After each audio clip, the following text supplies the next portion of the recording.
So what makes a great meeting presentation?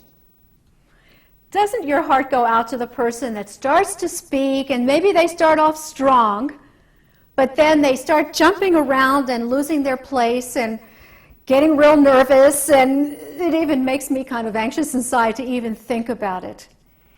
Well, what can you do to prevent that from happening to you? There are several things you can do so that you can do star presentations at work. One thing is, when you're responding to questions at a meeting, look at the person who asked you the question. Look around to the rest of the people as you're answering, and then end up on that person. You can say, does that answer your question? Don't ask that every single time, please, but say, does that answer your question? After the second question, move on to someone else. Now, when you do get the floor, how do you organize your information? Think diamond-shaped. Start off with a grabby opener, a story, a quotation, a strong statement. Expand it with justification and reasons defending your idea, and then bring it to a close where you ask people to do what you want them to do. How do you get information to fill in that diamond? Here's how. Before computers, I used to just take, well, actually it was before yellow stickies, I used to actually take index cards and write every idea I had on an index card. Then I could lay them out on a big table and shuffle them around.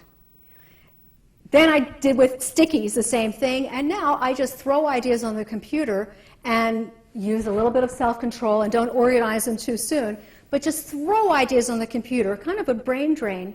Then I'll shift them around so that they flow in an organized fashion. You have to start off, though, with that grabby opener.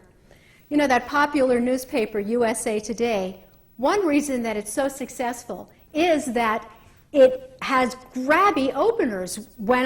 It's in every hotel room, and I travel all over the place. When I pick it up, each headline almost tells the story and certainly pulls me in to hear more. And that's what your opener needs to be. I like to tell people what I'm going to talk about. Even when I speak one-to-one with my boss or with someone else, I will think opening sentence and start off with something that either summarizes my main point or really will grab their attention. Then you go on to present your ideas logically. You summarize at the end and bring it to a close. Now, when you're presenting at meetings, not everybody loves them, but you have to do it. You have to be there, and not that many people really stand out at a meeting. So when you work on your presentation skills, you will stand out because there's not much competition. Now, one main point. Say what you want to say and stop talking. Next, use short sentences. Say it, be done. Introduce your next subject area by asking a real question where people actually have to participate, or a rhetorical question, one that you respond to. I'm asking you to do a lot of things at a meeting so that you can stay cool. Well, how do you look confident doing all these things when you don't feel very confident? Let me tell you exactly how. If I said to each of you right now, all right, stand up, get in groups of 4, and show the people in your group how you look on a bad day when you don't feel confident, you would probably go like this. Oh, I don't feel confident. Your body would be leaned over. You'd be kind of talking down to the floor. You'd be kind of fidgeting and touching your hair and touching your tie. Then I would say, all right, now show your group how you look on a confident day when things are going well. You know what you're going to say, and you are prepared to say them, and you just feel great. You would stride to your group. You would have your chin up, good eye contact, and a strong voice. Then I'd have you be insecure again. Then I'd have you be confident again. Then I'd ask you to sit down. And I would say, so apparently, you can turn on and off looking confident, right? So, when you go into a meeting, you're going to put on confident you. You're not going to tell anyone what's really going on inside of you. Look, you act differently at different parts of your life. At the ballpark, you act one way. When you go to pray, you act a different way. This is going to be your meeting persona.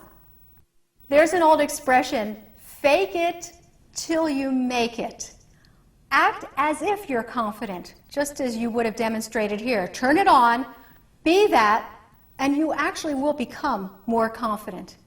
Give it time, trust me on this one. How else can you appear confident? Please delete all apology phrases. Well, I just thought, well, I don't know if this is helpful, but please don't do that. I want you to be strong. I want you to be positive. I want you to say what you want to say and really get to the heart of the message. To sum it up in 2 words, be professional. At meetings, people want to hear facts. They want you to not exaggerate. They want you to get to the point. It makes you credible. It's the same thing as why when you make a promise, you keep your promise. This makes people want to listen to you when you start to speak. How else can you be perceived as a credible professional person?